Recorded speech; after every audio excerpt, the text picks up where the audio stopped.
estimados amigos de Comunidad Cadefi. Vamos a iniciar el día de hoy una sesión matutina aquí a través de esta plataforma, de esta nuestra capacitadora Excelencia en Materia Fiscal y otro tipo de temas también de carácter administrativo. Servidor y amigo Alfredo Zaragoza, y en esta ocasión vamos a revisar un tema a veces no tan explorado, no tan habitual porque pues no a todos les aplica. De igual manera, pues no es una situación del día a día, ¿no? Como otro tipo de situaciones pues un tanto rutinarias, ¿no? Como emitir de pronto alguna factura electrónica, tener que realizar algún tipo de asiento, algún tipo de corrida financiera, algún papel de trabajo para determinación de impuestos. Va de pronto dirigido a cierto tipo de actividades económicas. Hay quien de pronto pues nada más puede echar mano de ellos en casos muy específicos o incluso más bien ya a razón de la declaración anual o el cálculo del impuesto del ejercicio. Y pues son los estímulos fiscales que tienen que ver en materia de impuesto sobre la renta. Ojalá se queden con nosotros aquí un ratito acompañándonos. De igual manera, deseando que les pueda ser de provecho, que lo que podamos ver les pueda ser útil en su práctica profesional. Y bueno, pues vamos, sin mayor preámbulo, vamos a dar inicio. Muchas gracias por la confianza. Y por supuesto, como lo hacemos cada sesión, agradecer a nuestros amigos de Cadefi. Y bueno, vamos a empezar viendo tema de aspectos generales. Ya saben que no nos detenemos mucho aquí. Tratamos de ser muy puntuales y en la medida de lo posible hacerlo lo más aterrizado a la práctica, ¿sí? Para que no se nos vayan ahí como que un poquito a, ay, mira, lunes de mañanitas, mucho frío, al menos aquí en Ciudad de México está muy nublado, mucha lluvia, y por lo que pude ver el fin de semana en tema de noticieros y todo ese asunto, pues estamos sufriendo los efectos de un meteoro, ¿no? Propiamente de un huracán, y esperando pues donde quiera que nos estén ahí conectándose con la plataforma, pues lo estén pasando de lo mejor, que no vayan a tener ahí una situación muy compleja, y de ser el caso, pues que la puedan sortear de la mejor manera. Vamos a hablar del impuesto sobre la renta, una contribución de carácter federal, contribución directa, me afecta directamente a mí como sujeto del impuesto, afecta mis ganancias, pretende gravar la riqueza que una persona pueda generar, aplica tanto para personas físicas como para personas morales, y como parte de un elemento esencial de la contribución, el objeto de dicha ley, pues meramente es la obtención de ingresos. Lo que pretende sujetar a imposiciones cada que una persona física o una persona moral obtiene ingresos. ¿Listo? A razón de ello, pues tenemos como sujeto de la ley, pues a personas morales y a personas físicas que actualicen diversas hipótesis de obtención de ingresos. Entonces el sujeto es propiamente personas físicas, personas morales. El objeto, tal y como lo venimos comentando, pues va a ser la obtención de ingresos. La base es para donde queremos ir, hacia donde vamos a dirigirnos, es la determinación de un resultado fiscal. La base gravable, la base de cálculo a la cual, en el caso muy puntual de una persona moral, vamos a aplicar una tasa impositiva, o en su defecto, tratándose de personas físicas, lo habitual es aplicar una tarifa, y a razón de ello obtener el impuesto causado. Entonces hablamos de sujeto, de objeto, de base, tasa o tarifa, y pues época de pago, ¿no? Que a razón de lo que es el impuesto causado propiamente, el impuesto sobre la renta se causa por ejercicio. No obstante, estamos en la encomienda de tener que cumplir con obligaciones habitualmente de tipo mensual. Obligaciones sustanciales o de fondo que tienen que ver con un adelanto del posible impuesto que se vaya a causar en el ejercicio, lo que en la práctica llamamos o conocemos como pagos provisionales. Ay, me dio frío, ¿eh? Entonces, bueno, continuamos avanzando. Nótese que en lo que llevamos del artículo 1 y lo que estamos ahí acotando en relación con el ISR, pues no estamos hablando para nada de tema de comprobantes fiscales. El comprobante fiscal, pues únicamente hace eso, ¿no? Bueno, nos podríamos quedar cortos, no sé qué opinen, ¿no? Hoy día pretender decir que el comprobante fiscal nos va a ayudar a comprobar algo, creo que nos quedamos así de cortitos. A partir de que nace este tema de la simulación de operaciones inexistentes, que nace a razón de la ley, ¿no? O sea, ese tema es añejo. Incluso podríamos hablar que estaban las facturas en papel y pues ya se observaba ese tipo de tema de tráficos con comprobantes y malas prácticas. Yo me refiero a partir de que se incorpora, ¿no? Como parte de lo que son las situaciones previstas en ley, específicamente en el Código Fiscal de la Federación, ¿no? Y que a razón de ello nace el tema de la materialidad. Materialidad de operaciones para sostener, para dejar clara evidencia de que alguna operación, algún cierto tipo de acto jurídico, pues al final del día se llevó a cabo.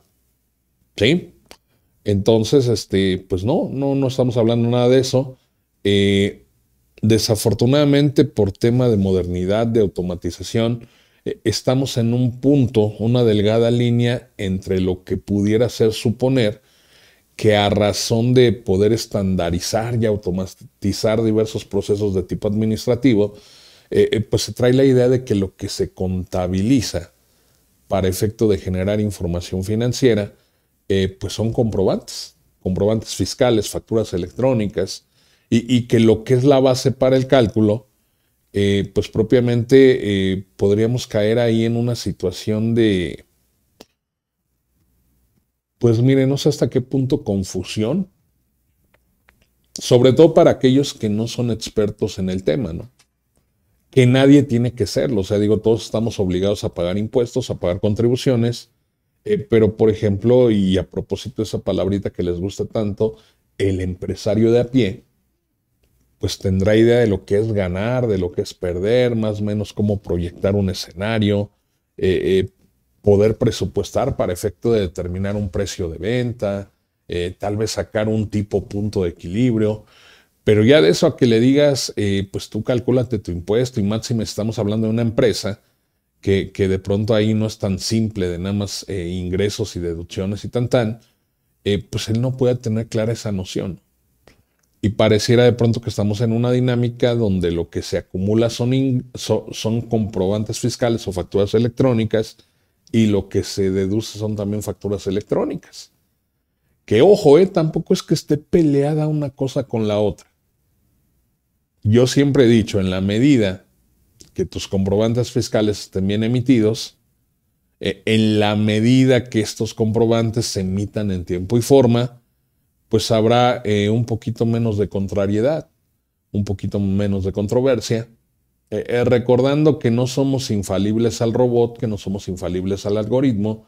En algún momento, aun y cuando nuestro procedimiento sea correcto o la aplicación de ley sea correcta, aún así de pronto un robot o un algoritmo podría determinar que tiene cierta diferencia, ¿no? O que algo no coincide entre los ingresos y deducciones declaradas en relación con lo facturado, y pues aclarar también que eso siempre va a pasar, ¿no?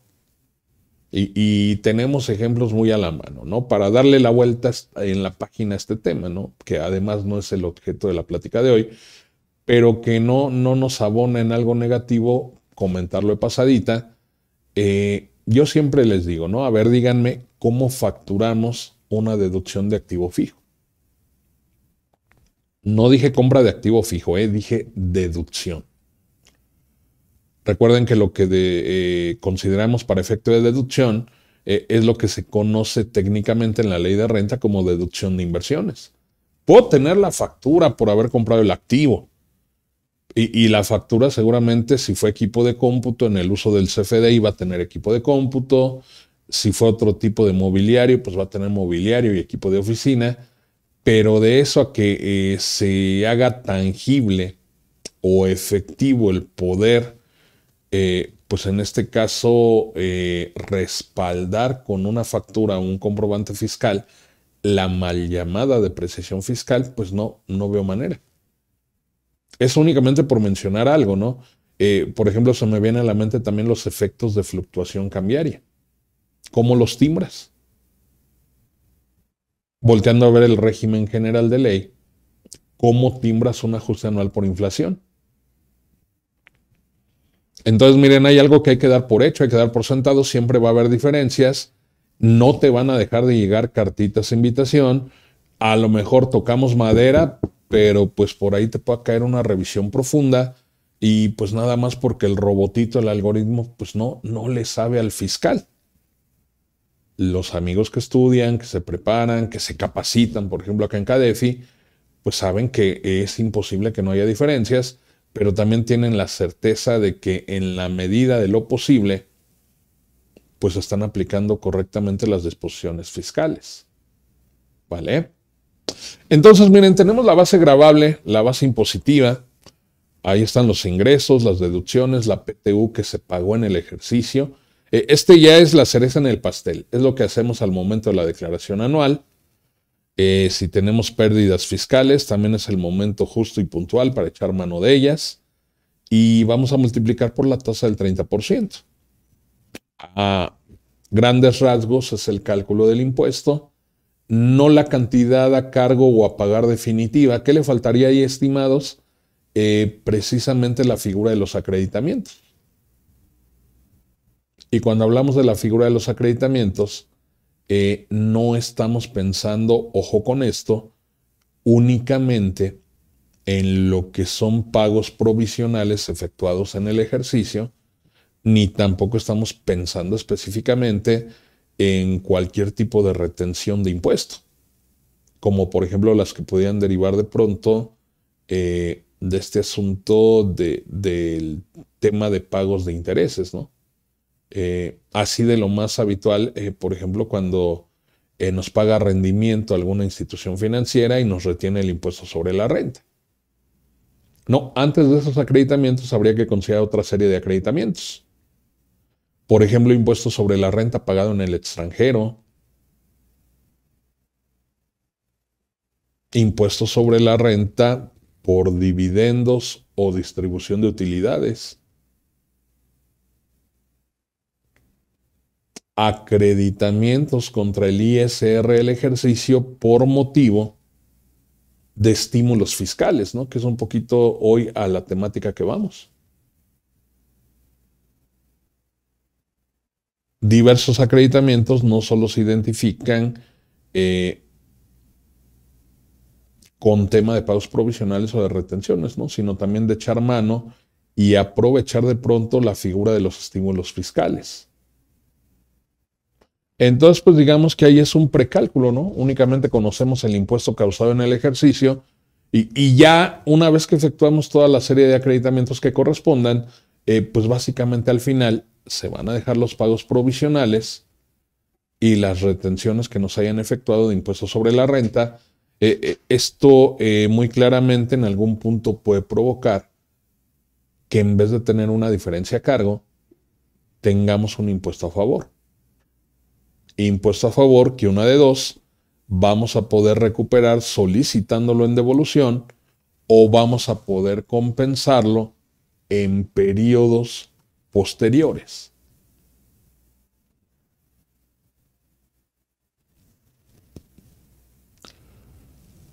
Hasta antes de 2020, en la legislación fiscal mexicana, no teníamos propiamente definido el concepto de beneficio fiscal.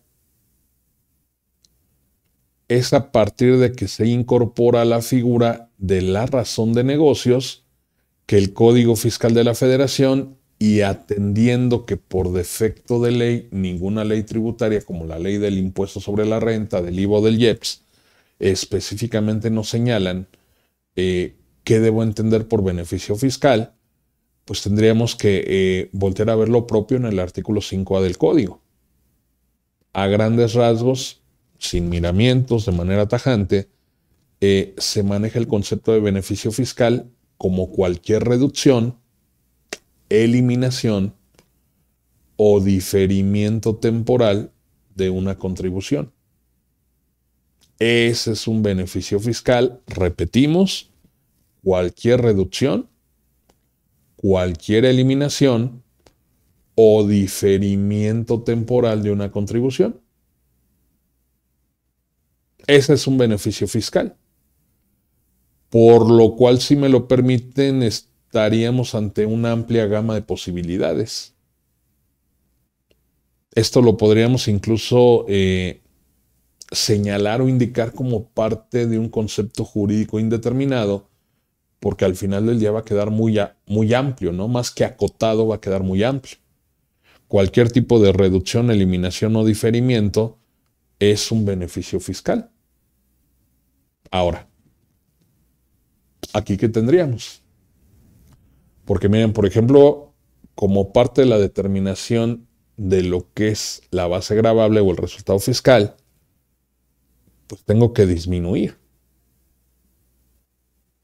Tengo diversos conceptos que me van a ayudar a disminuir la base. Y no sé si ya de pronto por ahí le vayamos un poquito cachando. Esto que tenemos aquí propiamente forma parte de un procedimiento de ley. Y sí tenemos deducciones. Sí tenemos una PTU. Tenemos pérdidas fiscales. Pero no las podríamos tildar de beneficio fiscal. Más allá de que el artículo 5A nos diga que un beneficio fiscal es cualquier reducción, erosión o diferimiento de una contribución. ¿En qué nos basamos? Pues que estas situaciones a priori, ya dijimos una situación, primero es parte de un procedimiento. O sea, no es como que yo tenga opción o como que yo tenga para dónde hacerme. Simplemente forma parte de un procedimiento de ley. Comentamos ahorita que los elementos esenciales de la contribución son el sujeto, el objeto, la base, la tasa o la tarifa. Le añadimos ahí época de pago, ¿no? Según algunos doctrinarios y algunos precedentes que ya se tienen en ese sentido. ¿Ok? Pero esto, además de que forma parte de un procedimiento indicado en ley, adicionalmente es a priori a la contribución. Específicamente, ¿cuál sería mi contribución? Los 491,000 pesos que tengo ahí. Esa sería la contribución. Todo lo que posterior a ello pretenda reducir, eliminar o erosionar o diferir el tema de la contribución, eso sí lo podríamos señalar como parte de un beneficio fiscal. Obviamente hay situaciones aquí que también a la hora de reducir ya el monto del impuesto vienen por tema de procedimiento. Por ejemplo, tema de procedimiento, podríamos encontrar el impuesto que se haya pagado en el extranjero y que se pretende acreditar aquí en México, el impuesto que derive de haber distribuido o pagado dividendos o utilidades, básicamente a razón de que no se tenga, por ejemplo, saldo en la COFIN. Y de igual manera, pues la figura tanto de los pagos provisionales como la figura de las retenciones. Esos son procedimientos muy puntuales, ¿no? Volteando a ver rápidamente el artículo 5 de la Ley del Impuesto sobre la Renta, el artículo 14 de la Ley del Impuesto sobre la Renta, el artículo 10, que tratan estos temas de diversos acreditamientos de ISR, pero como parte de un procedimiento, como parte de una mecánica. Hay otras cosas que en el procedimiento de ley, dentro del texto de la ley tributaria, no vamos a encontrar. Por ejemplo, aquí donde dice que acredite IEPS efectivamente pagado o causado. Aquí donde dice que acredite en parte el pago de casetas. Aquí donde dice que adicional a las deducciones habituales o por procedimiento, que yo pueda aplicar algún tipo de deducción adicional o sobrededucción. Todo eso, si se fijan, no forma parte del procedimiento de facto. Eso ya es algo que se agrega. ¿Cómo se va a agregar? Pues hay diversas fuentes, ¿no? Vamos a tener por un lado la propia ley tributaria. Si recordamos, la ley del impuesto sobre la renta tiene un apartado específico que es el título séptimo, y este título séptimo se llama o se denomina de los estímulos fiscales. Pero también hay otros de tipo o de carácter externo. Por ejemplo, los estímulos que año con año se dejan asentados y están previstos en la Ley de Ingresos de la Federación.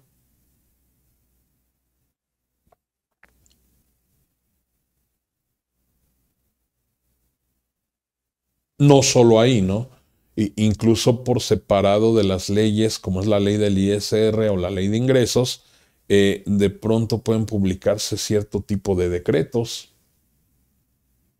que prevén beneficios, facilidades, propiamente estímulos. Y a la mano ahí rápido en el radar tenemos los de región fronteriza norte y sur.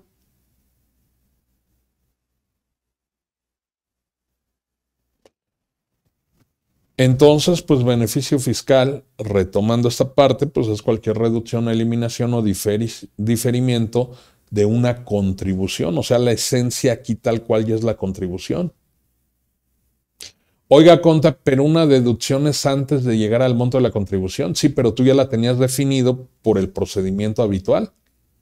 Si de pronto tú vas a echar mano de un estímulo, pues vas a tener que incorporar una deducción que de origen no se tenía prevista. ¿Listo? Ahora, la reducción, eliminación o diferimiento no va a venir solo como resultado, pues específicamente de aplicar un estímulo. Puede haber otro tipo de caminos, además de las facilidades y los estímulos. Puede haber la figura de la elusión, que aunque a últimas fechas se ha satanizado mucho el concepto, pues una elusión no es delito. A veces tiene que ver un poquito con caer en la hipótesis o provocar aquella situación donde no voy a estar sujeto o afecto a la ley, no propiamente que sean objeto de la ley, pero sí que en algún punto determinada situación o hipótesis de esa ley en específico no me aplique. O aprovechar básicamente beneficios que están ahí como que entre líneas, que no son tan visibles, tan tangibles. O que no es que estemos ahí descubriendo el hilo negro, sino que de pronto a lo mejor la ley se queda corta. No quisiera hablar propiamente de lagunas, pero sí a lo mejor de pronto de en parte o en algo inclusive un poquito más amplio, lo que conlleva o lo que tiene que ver directamente con una omisión, algo que no está expresamente regulado en ley. Eso que muchos llaman estrategia o planeación, y que para efecto impositivo y que también a partir de 2020 se incorpora en la ley, específicamente en el Código Fiscal de la Federación, pues se conoce como esquemas. Entonces, pues prácticamente en la legislación fiscal mexicana nacieron a la par la figura de la razón de negocios y la figura de los esquemas reportables. Obviamente que tú le vayas a revelar un esquema a la autoridad no tiene que ver con que le digas cuáles fueron tus deducciones, ni tiene que ver con que le expliques, le sustentes, le fundamentes por qué disminuiste una PTU o una pérdida fiscal. Que luego pareciera, ¿no? Hace rato les platicaba, ¿no? Que a veces Al menos en mi caso hablo voz propia, voz de un servidor. Hemos tenido algunos casos con clientes que les caen revisiones o vigilancias profundas, pues por el simple hecho de que lo manifestado en declaración anual, tanto a nivel de ingresos como a nivel de deducciones, pues no coincide con lo facturado. Que hace un ratito decíamos, difícilmente va a coincidir, ¿no?